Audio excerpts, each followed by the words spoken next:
معاملات کے اندر آتا ہے کہ ہم جانتے ہیں کہ یہ ہمارے لیے چیز ٹھیک نہیں ہے، ناجائز ہے، لیکن چونکہ ہم اس پر قدرت رکھتے ہیں تو ہم اس کو اپنے لیے جائز سمجھتے ہیں۔ نمبر 6، ارشاد فرمایا چغلی کھانے والا۔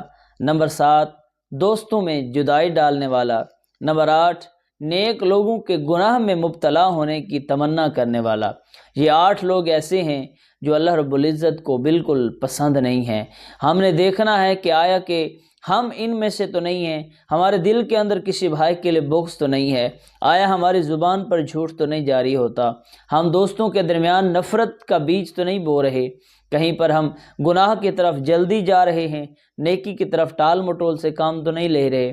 ہم نے دیکھنا ہے کہ آیا کہ اگر ہم ان میں سے ہیں تو ہمیں توبہ استغفار کر کے اپنے آپ کو اللہ کی طرف لے لانا ہے، اللہ کے رسول کی طرف لانا ہے، تاکہ ہم اللہ رب العزت کے پسندیدہ بندے بن سکیں۔